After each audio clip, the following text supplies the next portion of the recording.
جئنا للدعوة لله رب العالمين. سورة الفلق اور سورة الناس. سب سے پہلے سورة الفلق کے سلسلے میں اور سورة الناس کے سلسلے میں عبداللہ ابن مسعود رضی اللہ تعالی عنہ کا جو موقف ہے اسے بیان کرتے، پھر اس کے بعد میں ان دونوں صورتوں کی فضیلت کو بیان کرتے ہوئے اس کی تفسیر کی طرف آگے بڑھیں گے. عبداللہ ابن مسعود رضی اللہ تعالی عنہ کے موقف کے سلسلے میں امام احمد زر ابن حبیش سے روایت کرتے ہیں کہ انہوں نے ابی ابن کعب سے کہا،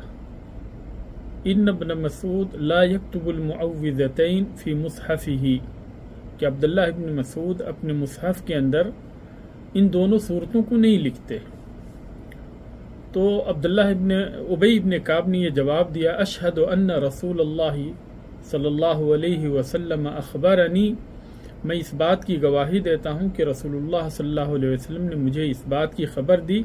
ان جبریل علیہ السلام قال لہ قل اعوذ برب الفلق فقلتها، کہ جبریل علیہ السلام نے انہیں کہا، نبی کریم صلی اللہ علیہ وسلم کو کہیے قل اعوذ برب الفلق فقلتها، تو میں نے اسے پڑھا. پھر انہوں نے کہا، یعنی جبریل علیہ السلام نے، قل اعوذ برب الناس فقلتها، تو میں نے پھر جو ہے قل اعوذ برب الناس یہ صورت پڑھی. فنحن نقول كما قال النبی صلی اللہ علیہ وسلم، تو ہم وہی بات کہتے ہیں جو نبی کریم صلی اللہ علیہ وسلم نے کہی. تو عبداللہ ابن مسعود رضی اللہ تعالی عنہ کا خیال یہ تھا کہ یہ دونوں صورتیں قرآن کی صورتوں میں سے نہیں، لیکن صحیح بات یہ ہے کہ یہ دونوں کی دونوں صورتیں قرآن کی صورتوں میں سے ہے، اور اس کے متعلق بے شمار حدیثیں ہیں. ان میں سے ایک حدیث ابی ابن کعب کی یہ ہے، اور اس طریقے سے اس کی فضیلت کے اندر جو حدیثیں ہیں وہ بھی اس بات کے اوپر دلیل ہیں کہ یہ دونوں کی دونوں صورتیں قرآن ہی کا حصہ ہے، یعنی قرآن کی صورتوں میں سے. معوذتین کی فضیلت میں صحیح مسلم کے اندر عقبہ ابن عامر رضی اللہ تعالی عنہ سے مروی ہے کہ رسول اللہ صلی اللہ علیہ وسلم نے فرمایا، الم تر آیات انزلت هذه اللیلہ لم یر مثلہن، کہ کیا تم نہیں دیکھتے کہ آج کی رات جو آیتیں نازل ہوئی ہیں ان کی طرح سے کوئی دوسری آیت نہیں دکھائی دیتی. قل اعوذ برب الفلق وقل اعوذ برب الناس، یعنی یہ دونوں صورتیں جو نازل ہوئی ہیں ان کے مشابہ، ان کی طرح سے کوئی دوسری صورت نہیں ہے. اس حدیث کو امام احمد، امام ترمذی، نسائی نے بھی روایت کی ہے، اور امام ترمذی نے کہا کہ یہ حسن صحیح ہے. اسی طرح سے ایک اور طریق سے یہ روایت یوں مروی ہے، امام احمد روایت کرتے ہیں عقبہ ابن عامر رضی اللہ تعالی عنہ سے، قال بینا انا اقود برسول اللہ صلی اللہ علیہ وسلم، کہ اسی دوران کہ میں نبی کریم صلی اللہ علیہ وسلم کی اونٹ کی نکیل پکڑے ایک وادی کے اندر آگے آگے چل رہا تھا. یہاں پہ مختصر ابن کثیر کے اندر جو یہ روایت ہے تھوڑی سی مختصر ہے، لیکن صحیح مسند احمد کے اندر جو روایت ہے وہ اس طرح سے ہے کہ میں نبی کریم صلی اللہ علیہ وسلم کی اونٹ کی نکیل پکڑے آگے آگے چل رہا تھا. تو نبی کریم صلی اللہ علیہ وسلم نے کہا کہ یا عقبو الا ترکب، کہ عقبہ کیا سوار کیوں نہیں ہوتے، یعنی میرے ساتھ اونٹ پہ کیوں نہیں سوار ہو جاتے. فاجللت رسول اللہ صلی اللہ علیہ وسلم ان ارکب مرکبہ، تو یعنی میں تعظیم کے طور پہ مناسب نہیں سمجھا کہ نبی کریم صلی اللہ علیہ وسلم کی بیٹھنے کی جگہ پہ میں بیٹھوں، یعنی ان کی سواری پہ میں بیٹھوں. ثم قال یا عقبو الا ترکب، پھر اس کے بعد میں دوبارہ نبی کریم صلی اللہ علیہ وسلم نے کہا کہ یا عقبو بیٹھ کیوں نہیں جاتے. قال فاشفقت ان تکون معصیہ، تو عقبہ ابن عامر کہتے ہیں کہ مجھے خدشہ ہوا کہ کہیں یہ معصیت کے اندر شمار نہ ہو جائے کہ نبی کریم صلی اللہ علیہ وسلم بار بار مجھے بیٹھنے کے لیے کہہ رہے ہیں اور میں نبی کریم صلی اللہ علیہ وسلم کی بات نہیں مان رہا ہوں. قال فنزل رسول اللہ صلی اللہ علیہ وسلم ورکبت ہنیۃ، تو نبی کریم صلی اللہ علیہ وسلم نیچے اترے، سواری سے نیچے اترے، تو میں تھوڑی دیر کے لیے اس کے اوپر بیٹھ گیا، سواری کے اوپر بیٹھ گیا، یعنی آپ صلی اللہ علیہ وسلم کی اطاعت کے اندر، آپ صلی اللہ علیہ وسلم کی فرمانبرداری کرتے ہوئے تھوڑی دیر کے لیے میں سواری پہ بیٹھ گیا تاکہ کہیں ایسا نہ ہو کہ یہ معصیت کے اندر شمار ہو جائے۔ پھر آگے کہتے ہیں ثم قال یا عقبو، پھر آپ صلی اللہ علیہ وسلم نے فرمایا کہ یا عقبو، یعنی یہ عقبہ کا مخفف ہے، تو اس طرح سے پیار سے نبی کریم صلی اللہ علیہ وسلم نے ان کو یا عقبو کہا، جیسے کہ عائشہ رضی اللہ تعالیٰ عنہا کو نبی کریم صلی اللہ علیہ وسلم پیار سے یا عائش کہا کرتے تھے۔ تو نبی کریم صلی اللہ علیہ وسلم نے کہا الا اعلمک سورتین من خیر سورتین قرأ بہم الناس، کہ کیا میں تمہیں ایسی 2 صورتیں نہ سکھا دوں جو لوگ یعنی جن صورتوں کو پڑھتے ہیں ان میں سے سب سے بہترین صورت ہے۔ قال قلت بلا یا رسول اللہ، تو میں نے کہا کہ اللہ کے رسول ضرور آپ مجھے سکھا دیجئے۔ قال فاقرأنی، تو کہتے ہیں کہ مجھے نبی کریم صلی اللہ علیہ وسلم نے یہ صورت پڑھائی، قل اعوذ برب الفلق وقل اعوذ برب الناس ثم اقیمت الصلاۃ، پھر نماز قائم ہو گئی، فتقدم رسول اللہ صلی اللہ علیہ وسلم فقرأ بہما، تو نبی کریم صلی اللہ علیہ وسلم اقامت کے لیے کھڑے ہوئے تو آپ نے یہی دونوں صورتیں پڑھی۔ ثم مر بی، پھر اس کے بعد آپ صلی اللہ علیہ وسلم کا گزر مجھ سے ہوا۔ قال کیف رأیت یا عقبو، تو آپ صلی اللہ علیہ وسلم نے مجھ سے پوچھا کہ عقبہ کیا خیال ہے اس کے بارے میں؟ اقرأ بہما کلما نمت وکلما قمت، پھر آگے نبی کریم صلی اللہ علیہ وسلم نے یہ حکم دیا کہ جب آپ سوئیں تو سونے سے پہلے ان دونوں صورتوں کو پڑھ کے سویا کریں، اور جب بیدار ہوں تو بیدار ہونے کے بعد میں ان دونوں صورتوں کو پڑھ لیا کریں۔ تو اس طریقے سے نبی کریم صلی اللہ علیہ وسلم نے عقبہ ابن عامر رضی اللہ تعالی عنہ کو ان دونوں صورتوں کو پڑھنے کا حکم دیا کہ جب بھی آپ بیدار ہوں اور جب بھی آپ سونے کے لیے جائیں تو ان دونوں صورتوں کو پڑھ لیا کریں۔ اسی طریقے سے اس کی فضیلت میں ایک اور طریق سے یہ حدیث مروی ہے، اس کو امام نسائی نے روایت کی ہے عقبہ ابن عامر سے، ان رسول اللہ صلی اللہ علیہ وسلم قال ان الناس لم يتعوذوا بمثل هذين، کہ لوگوں نے ان جیسی 2 صورتوں کے ان 2 صورتوں جیسی کسی چیز سے لوگوں نے پناہ طلب نہیں کی۔ قل اعوذ برب الفلق وقل اعوذ برب الناس، یعنی انسان کو خود اپنے آپ کو محفوظ کرنا ہے۔ تو جیسا کہ کل کے درس کے اندر بھی یہ بات گزری کہ صبح و شام یہ تینوں صورتیں پڑھا کریں، قل هو اللہ احد، قل اعوذ برب الفلق اور قل اعوذ برب الناس۔ اسی طریقے سے جو ہے سونے سے پہلے بھی ان تینوں صورتوں کو پڑھا کریں، قل هو اللہ احد، قل اعوذ برب الفلق اور قل اعوذ برب الناس۔ اور اگر بچوں کو دم کرنا ہے تو ان دونوں صورتوں کو پڑھ کر دم کریں، خود اپنے اوپر بھی دم کریں، اور بچوں کو بھی کسی بھی طرح کی تکلیف ہے، کسی طرح کی پریشانی ہے تو ان دونوں صورتوں کو پڑھ کر، اور بلکہ ان تینوں صورتوں کو پڑھ کر سورہ اخلاص کو بھی بندہ جو ہے اللہ تبارک تعالیٰ سے شفا طلب کرے، اور ان تینوں صورتوں کو پڑھ کر خود اپنے اوپر دم کرے اور اپنے بچوں کے اوپر بھی دم کرے، بجائے اس کے کہ لوگ تعویذ گنڈے کے لیے جاتے ہیں اور مولویوں کے پاس گھوما کرتے ہیں اور وہ جو ہے تعویذ گنڈے لکھ کر دے دیتے، اس طریقے سے وہ اپنا بھی ایمان خراب کرتے اور آپ کا بھی ایمان خراب کرتے، اور انسان جو ہے بجائے اس کے کہ قرآن سے شفا طلب کرے تعویذ گنڈوں کے چکر میں پڑ جاتا ہے اور اس طریقے سے جو ہے اپنا ایمان خراب کرتا، کیونکہ نبی کریم صلی اللہ علیہ وسلم کی واضح احادیث ہیں تعویذ گنڈوں کے سلسلے میں کہ آپ صلی اللہ علیہ وسلم نے فرمایا من علق تمیمۃ فقد اشرک، جس نے تعویذ گنڈا لٹکایا اس نے شرک کیا۔ دوسری حدیث کے اندر آپ صلی اللہ علیہ وسلم نے فرمایا کہ من علق تمیمۃ فلا اتم اللہ لہ، کہ جس نے تعویذ گنڈے لٹکائے اللہ تبارک و تعالیٰ اس کی حاجت پوری نہ کرے۔ اور ایک حدیث کے اندر آتا ہے کہ نبی کریم صلی اللہ علیہ وسلم نے ایک صحابی کے ہاتھ میں کڑا دیکھا، چھلا دیکھا، تو آپ صلی اللہ علیہ وسلم نے ان سے پوچھا ما ھذا، یہ کیا ہے؟ تو انہوں نے کہا کہ انہا من الوہن، کہ مجھے بیماری ہو گئی ہے، کمزوری ہو گئی ہے، تو اس کی وجہ سے میں نے اس کڑے کو اور چھلے کو پہن رکھا ہے۔ تو نبی کریم صلی اللہ علیہ وسلم نے فرمایا کہ انزعها فانها لا تزيدك الا وهنا، کہ اسے نکال کر پھینک دو، اس لیے کہ اس سے مزید تمہاری بیماری کے اندر ہی اضافہ ہوگا۔ اور پھر آگے آپ صلی اللہ علیہ وسلم نے فرمایا کہ فَإِن مِتَّ عَلَى ذَلِكَ مَا أَفْلَحْتَ أَبَدًا، کہ اگر اسی حالت میں تمہاری موت ہو گئی تو تم کبھی بھی کامیاب نہیں ہو سکتے۔ تو تعویذ گنڈے لٹکانا، بچوں کو پہنانا، چاہے گلے کے اندر پہنا ہے یا ہاتھ کے اندر پہنا ہے یا یہ ہے کہ کمر کے اندر پہنا ہے یا کسی بھی طرح سے یعنی کالا دھاگا وغیرہ باندھنا، مولویوں کے پاس جا کر ان سے تعویذ پڑھوا کر اور پھر اس کے بعد میں اسے گلے کے اندر لٹکانا، یہ ساری کی ساری چیزیں ممنوع ہیں اور شریعت نے اس سے منع کیا ہے۔ آپ صلی اللہ علیہ وسلم نے، جیسا کہ ابھی آپ نے یہ حدیثیں سنی کہ آپ صلی اللہ علیہ وسلم نے اسے شرک قرار دیا ہے، لہذا ان سے بچنا ضروری۔ اور جو چیزیں ہمارے لیے فائدہ مند ہے وہ یہ ہے کہ ہم قرآن پڑھیں اور قرآن پڑھ کر جو ہے اللہ تبارک تعالیٰ سے شفا طلب کریں، قرآن پڑھ کر دم کریں، جیسا کہ آگے بھی حدیثوں کے اندر یعنی عائشہ رضی اللہ تعالی عنہ کی حدیث اس سلسلے میں آ رہی ہے کہ کس طریقے سے نبی کریم صلی اللہ علیہ وسلم قرآن کی آیتوں کو پڑھ کر دم کیا کرتے تھے۔ ایک دوسری روایت اس سلسلے میں ہے کہ نسائی کی روایت ہے عقبہ ابن عامر رضی اللہ تعالی عنہ ہی سے قال كنت امشي مع رسول اللہ صلی اللہ علیہ وسلم فقال کہ میں رسول اللہ صلی اللہ علیہ وسلم کے ساتھ چل رہا تھا کہ آپ صلی اللہ علیہ وسلم نے مجھ سے کہا یا عقبہ قل کہ اے عقبہ کہو، قلت ماذا اقول تو میں نے کہا اللہ کے رسول کیا کہوں، فسکت عنی ثم قال تو آپ صلی اللہ علیہ وسلم خاموش ہوئے، پھر آپ نے فرمایا قل کہو، قلت ماذا اقول یا رسول اللہ تو پھر میں نے کہا اللہ کے رسول میں کیا کہوں، قال قل اعوذ برب الفلق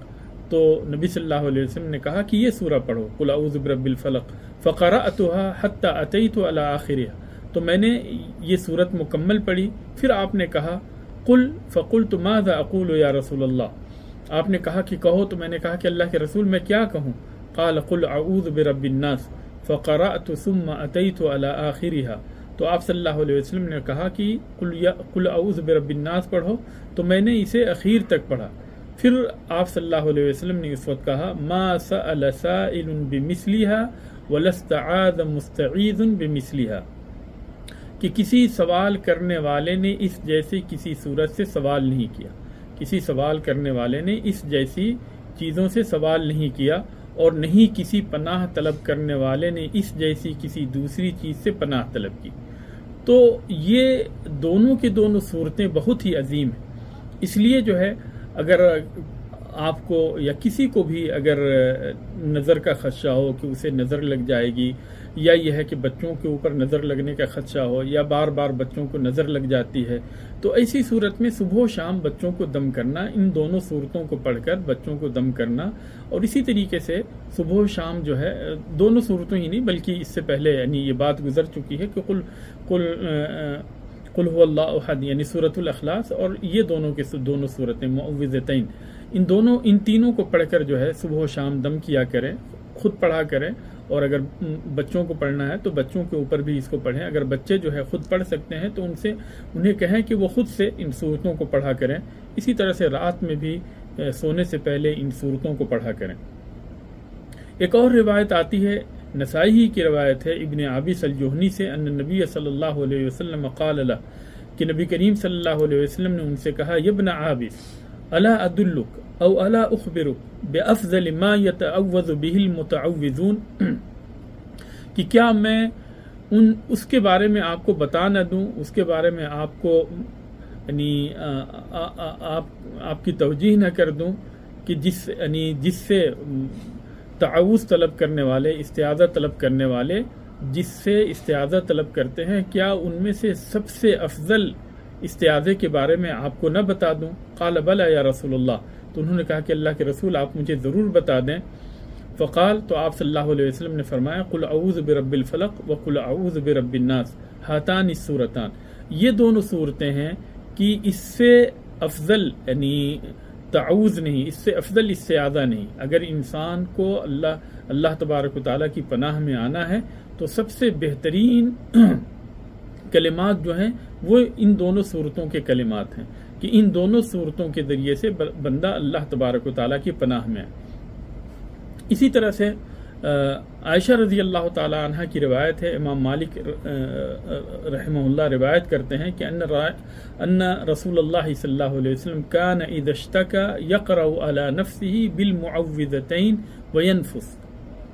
اب یہاں پہ دیکھیں استعاذہ کا طریقہ بتایا گیا ہے کہ انسان کو اگر بیماری ہو جائے، کسی طرح کی تکلیف محسوس کرتا ہے تو کس طریقے سے وہ استعاذہ کرے،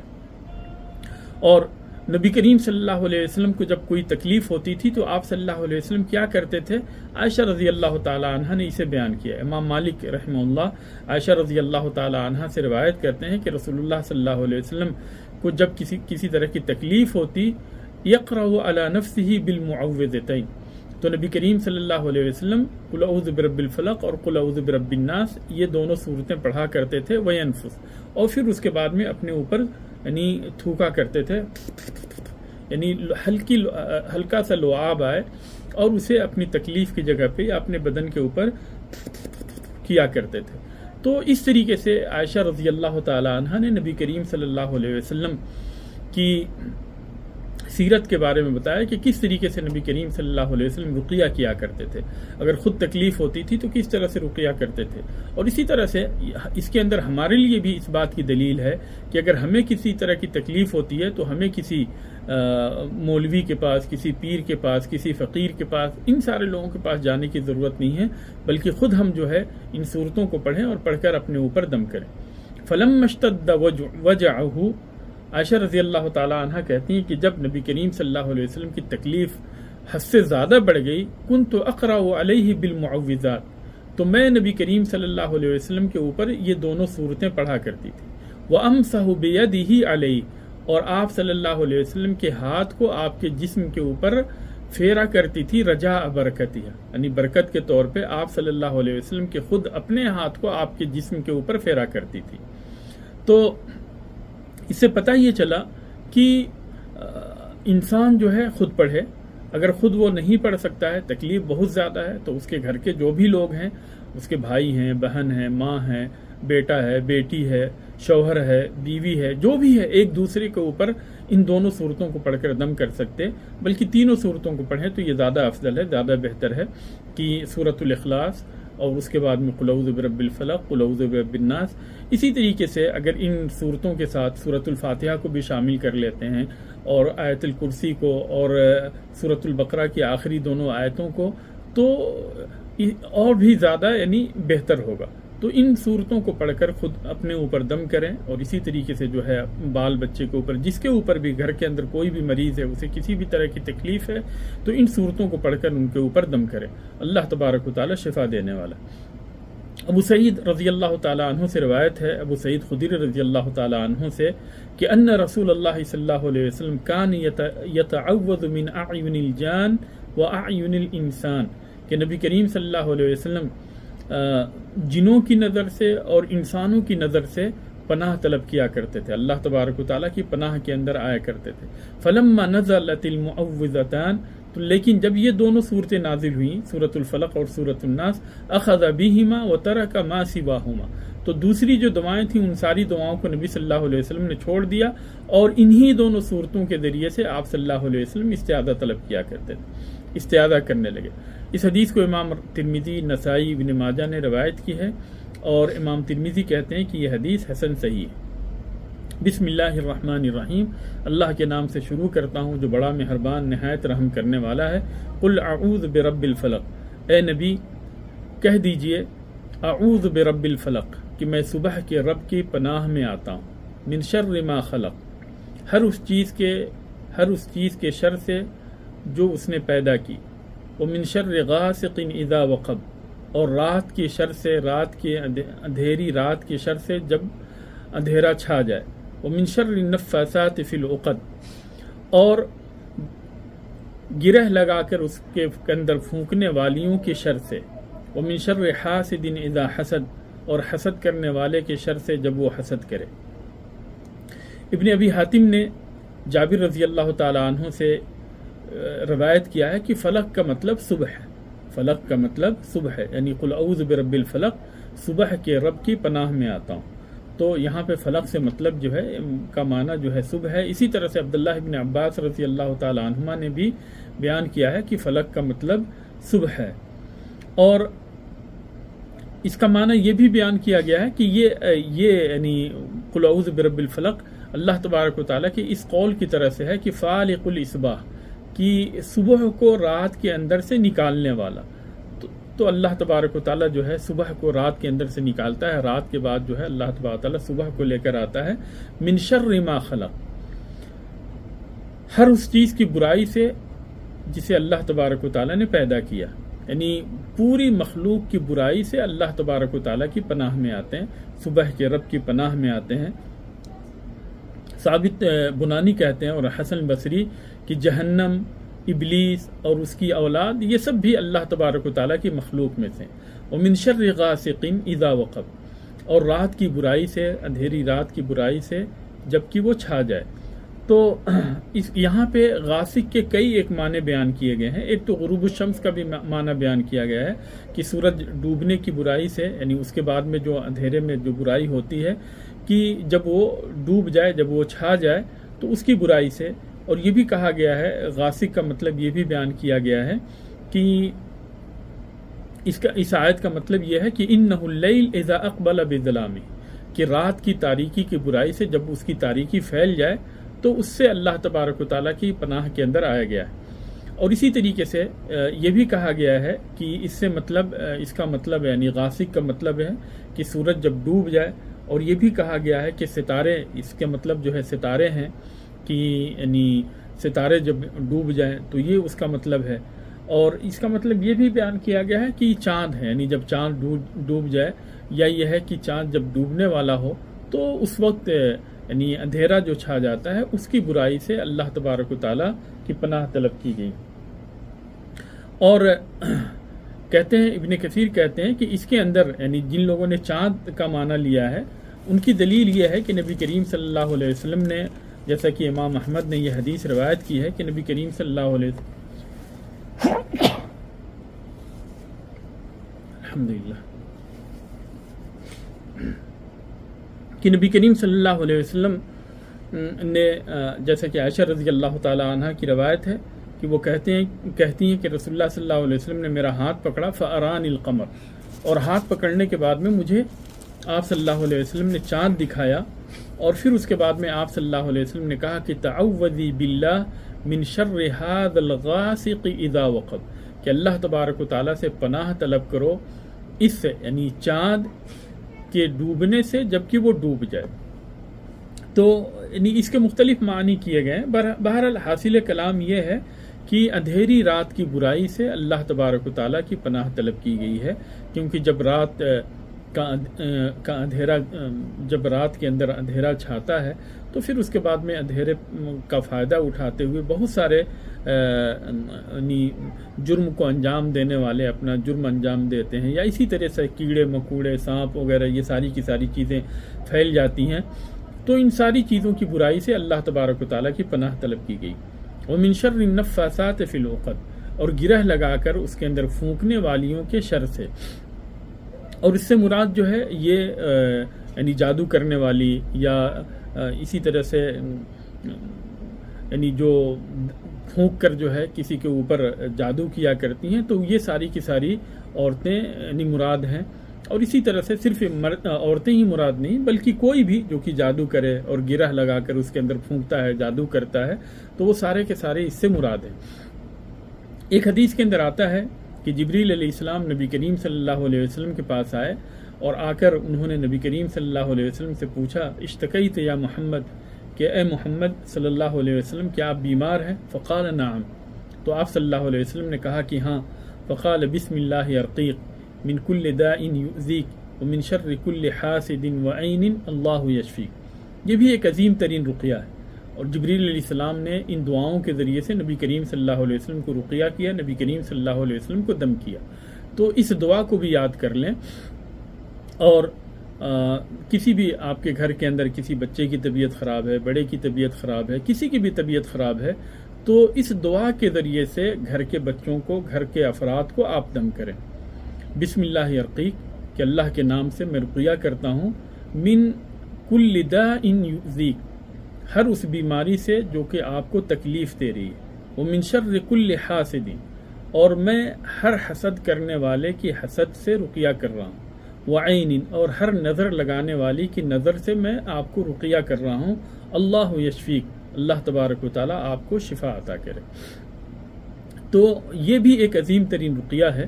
اس کو یاد کریں، اس دعا کو یاد کریں، اور اس دعا کے ذریعے سے بچوں کو، گھر والوں کو، کسی کو بھی، چھوٹے بڑے کو اس کے ذریعے سے دم کریں۔ خود یعنی جبریل علیہ السلام نے آ کر نبی کریم صلی اللہ علیہ وسلم کو رقیہ کیا. تو یہ ایک عظیم ترین رقیہ ہے، اس کو یاد کر لیں اور اس کے ذریعے سے جو ہے گھر کے اندر بچوں کو اور بڑوں کو دم کیا کریں اگر انہیں کسی طرح کی تکلیف ہوتی ہے. تو اسے یعنی اس سورہ کے اندر نبی کریم صلی اللہ علیہ وسلم کے اوپر جو جادو ہوا تھا اس کا بھی تذکرہ کیا گیا ہے، اور یہ تذکرہ صحیح بخاری کی روایت میں ہے. کتاب الطب کے اندر امام بخاری نے عائشہ رضی اللہ تعالی عنہ سے یہ روایت نقل کی ہے کہ نبی کریم صلی اللہ علیہ وسلم کو جب جادو ہوا تو آپ صلی اللہ علیہ وسلم کان یرا انہ یأتی النساء ولا یأتیہن، تو آپ صلی اللہ علیہ وسلم کو اس جادو کے سبب ایسا احساس ہوتا تھا کہ وہ آپ اپنی بیویوں کے پاس یعنی آئے ہیں، یعنی انہوں نے اپنی بیویوں سے صحبت کی، حالانکہ ایسا نہیں ہوتا تھا. قال سفیان وہذا اشد ما یکون من السحر، اور یہ جادو کی یعنی سب سے آخری حد کہ انسان کو اس طرح سے تصور ہونے لگے کہ اس نے کوئی کام کیا حالانکہ وہ کیا نہیں ہوتا. تو یہ چیز بھی نبی کریم صلی اللہ علیہ وسلم کو ایسا لگنے لگا کہ وہ اپنی بیویوں میں سے کسی بیوی سے صحبت کیے حالانکہ وہ صحبت نہیں کیے ہوتے. پھر اس کے بعد میں کہتے ہیں فقال یا عائشہ، تو عائشہ رضی اللہ تعالی عنہ کو یعنی انہی دنوں میں عائشہ رضی اللہ تعالی عنہ کو نبی کریم صلی اللہ علیہ وسلم نے کہا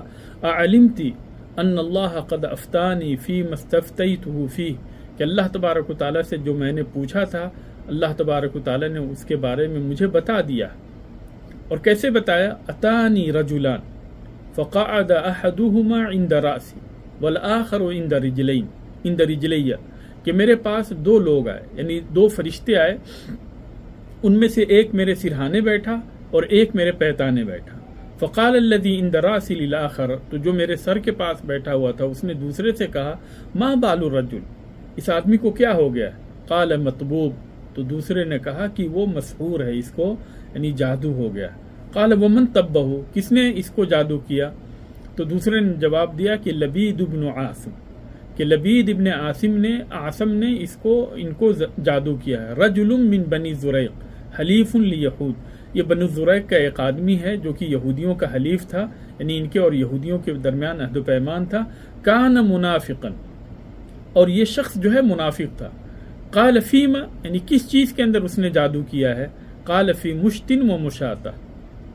تو دوسرے نے جواب دیا کہ کنگھی کے اندر اور کنگھی کرتے ہوئے جو بال گرتے ہیں ان بالوں کے اندر جو ہے اس نے جادو کیا ہے.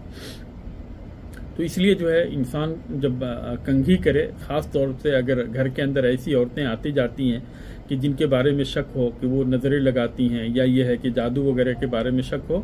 تو ان سے اپنے بال وغیرہ کو یا اپنے کپڑے وغیرہ کو محفوظ رکھنا چاہیے تاکہ وہ کوئی چیز آپ کے لے کر نہ جائیں، ورنہ اس کے اندر جادو ہو سکتا، جادو کرا سکتی. قال وَأَيْنَ،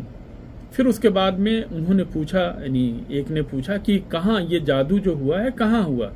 قال فی جف طلعت ذکر، کہ ایک نر کھجور کے خشک شاخ کے اندر اس جادو کو کرایا گیا ہے، یعنی اس کنگھی کو لے جا کر اس کی شاخ کے اندر رکھ دیا گیا ہے اور وہیں پہ جادو کرایا گیا. تحت رعوفت فی بئر زروان، اور زروان قبیلے کے جو کنواں ہے اس کے کنویں کے اندر جو پتھر ہے پتھر کے نیچے اس کو رکھ دیا گیا ہے. یہ یعنی اتنی خباثت کے ساتھ اس نے جادو کیا تھا تاکہ کسی بھی طرح سے پتہ نہ چل سکے اور اس کو نکالا نہ جا سکے، کیونکہ اگر یہ پتہ چل جائے کہ جادو کسی چیز کے اندر اگر جادو کرایا گیا ہے اور اس کو وہ حاصل ہو جائے اور حاصل ہونے کے بعد میں اس کی گرہ کھول دی جائے یا اس کے اوپر جو ہے یعنی یہ صورتیں پڑھ کر اور اس کو جلا دیا جائے تو پھر اس کا اثر ختم ہو جاتا ہے. تو نبی کریم صلی اللہ علیہ وسلم کہتے ہیں کہ جب آپ صلی اللہ علیہ وسلم کو یہ بتائی گئی، خواب کے اندر جب آپ صلی اللہ علیہ وسلم کو یہ بتایا گیا ان دونوں یعنی فرشتوں کے مکالمے کے ذریعے سے، بات چیت کے ذریعے سے، کہتے ہیں قالت فأت البئر حتى استخرجہ، عائشہ رضی اللہ تعالی عنہ کہتی ہیں کہ پھر نبی کریم صلی اللہ علیہ وسلم اس کنویں کے پاس آئے اور یہاں تک کہ وہاں سے اس جادو کو نکالا.